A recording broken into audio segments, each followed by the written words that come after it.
جو میں آپ کو بتانا چاہ رہا ہوں نا اس وقت میں کہ کبھی بھی ایسا نہیں ہوا کہ 1998 میں وہ دھماکے کر لینے کے بعد وہ نیوکلیر ٹیکنالوجی تھی اس کے اوپر کام رک گیا، نہیں ہوا، ایک دن بھی نہیں رکا۔ اور ہاں یہ بات ضرور ہے کہ جس کی چاہت بہت انٹیلیجنس جو سی ہے نا پاکستان کی ایکسٹرا آرڈنری ہوتی ہے، جب وہ آرمی کے اپنے مادی مفادات ہو جاتے ہیں نا نوٹوں والی، تو وہ ایک علیحدہ کہانی ہوتی ہے، لیکن وہ جو دوسری ٹیم ہے نا جو پاکستان کو سیکیور کرنے والی ہے، وہ ہمیشہ سے ایک طریقے سے سوچتی ہے اور ان کا مال سے کوئی تعلق نہیں ہے، تو ان کی اور وہ بہت طاقتور ہیں، انہوں نے ہی پاکستان کو ریسکیو کیا ہے کئی مرتبہ۔ اور جب وہ اپنی طاقت دکھاتے ہیں تو یہ جو دوسری قوتیں ہیں نا مال لوٹنے والی، وہ بالکل مفلوج ہو جاتی ہیں۔ اب 2013 سے اور پھر جو ہے نا 2018 تک کہہ لیں کہ بے شمار جو ہے نا وہ اس کے اوپر کام ہوا کہ اس کو کس طریقے سے اور زیادہ سٹرونگ کیا جا سکے، اس کو فنڈز کرنا، اس کو اور مضبوط کرنا اس نظام کو، یہ بھی ایک اس عمل کا حصہ ہے۔ اس کے بعد کوئی ایسا وقت نہیں آیا کہ باجوہ ڈاکٹرائن یا کسی طریقے سے وہ اس کے نزدیک جا سکیں، انہوں نے کوشش بہت کی لیکن نہ فیض نیٹ ورک نہ باجوہ ڈاکٹرائن کچھ نہیں کر سکے۔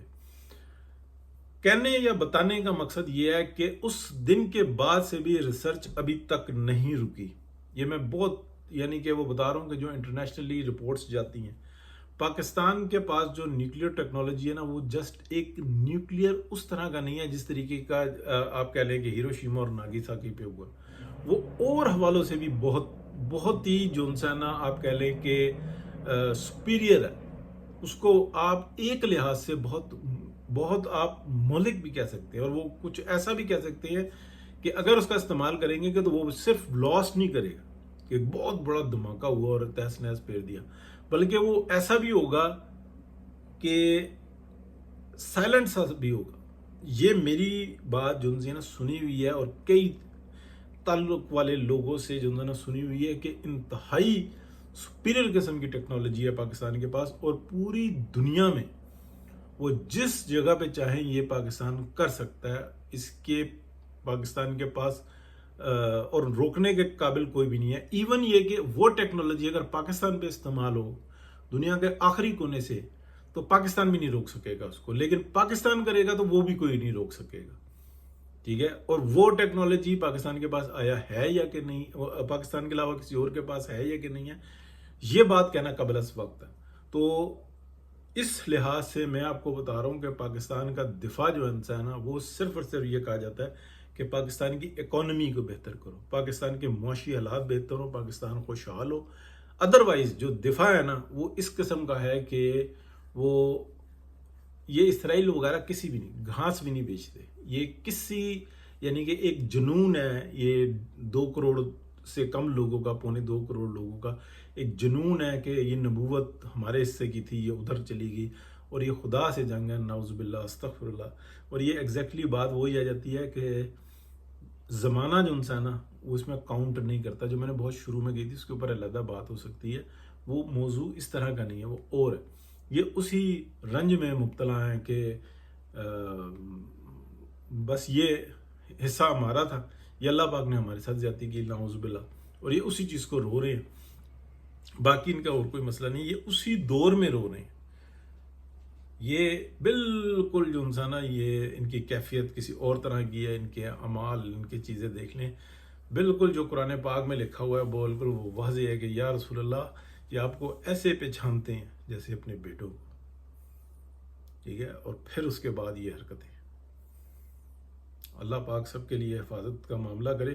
ہاں پاکستان جن مراحل سے گزر رہا ہے اس وقت میں، جیسے جنرل حافظ عاصم منیر صاحب کو جب ہوا تو میں نے بھی خود یعنی کہ ساری باتیں سن کے کہ ہاں یہ جنگ تھی اور یہ بہت بڑی جنگ تھی، اس کے اندر فتح حاصل کر لینے کے بعد صرف یہ تھا کہ لاکھوں لوگوں کو، انڈینز کو لقمہ اجل بنا دیا جاتا، لیکن ایسا نہیں کیا گیا۔ یہ پاکستان کی سویلینز اور آرمی کی اسٹریٹجی تھی، اور اس کا یہ جو میسج گیا پوری دنیا میں گیا کہ یار اتنا نیتا کر کے انڈیا کو اور پھر چھوڑ دیا انہوں نے، تو اس تحمل کو جو ہے نا بڑا کہا جاتا ہے۔ اسی طریقے سے جیسے امریکہ ہے، آج سے 5 سال 7 سال پہلے تک جو امریکہ میں انٹر ہو جاتا تھا نا وہ کہتے تھے اس کو امان ہے کیونکہ یہ سپر پاور ہے، اور سپر پاور کی جو امان میں چلا گیا نا اس کو کوئی نہیں نکالتا تھا، ایک پیپر نہیں ہوتا تھا اور لوگ وہاں پہ آزادی کے ساتھ گھوم رہے ہوتے تھے، کوئی ڈپورٹ نہیں کرتا تھا.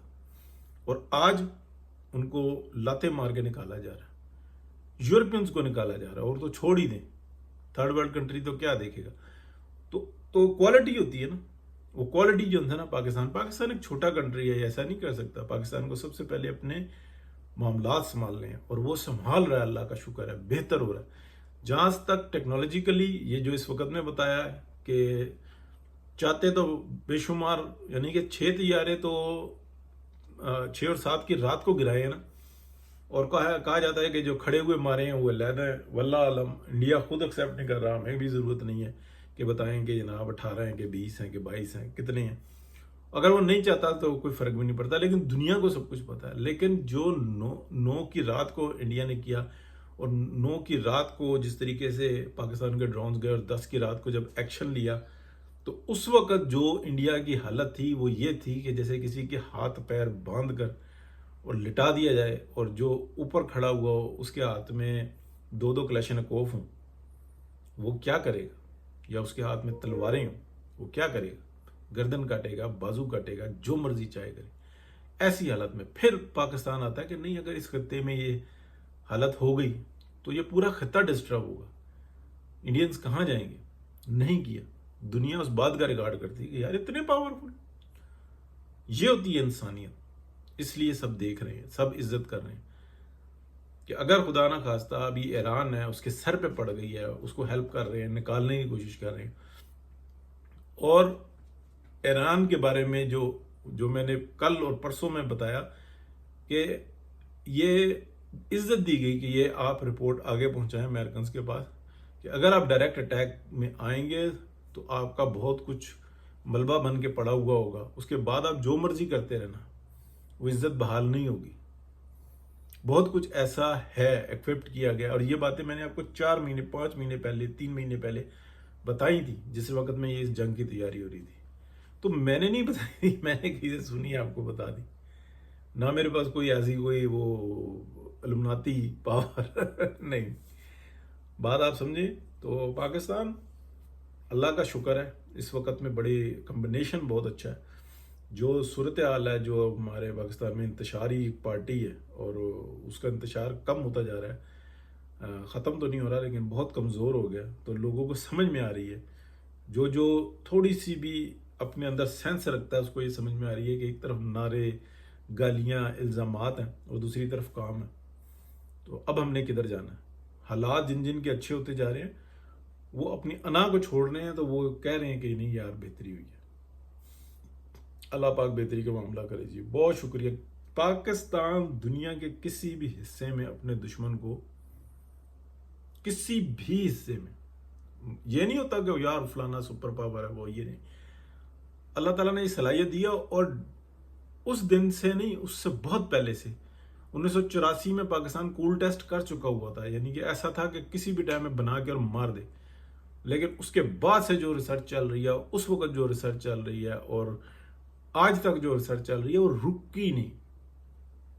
جیسے بڑی بڑی نیشنز ہیں وہ کرتی جا رہی ہیں، وہ دفاع کو اپنا کاروبار بنائے ہوئے ہیں. پاکستان دفاع کو اپنے مضبوط کرتا جا رہا ہے، اس لیے کہ اکانومی پاکستان کی اتنی سٹرونگ نہیں ہے کہ اس کو کاروبار بنا سکے.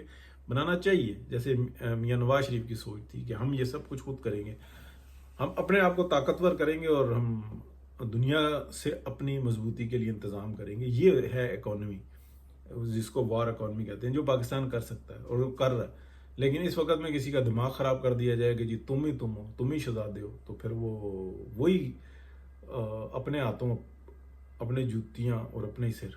بہت شکریہ جی. اللہ حافظ.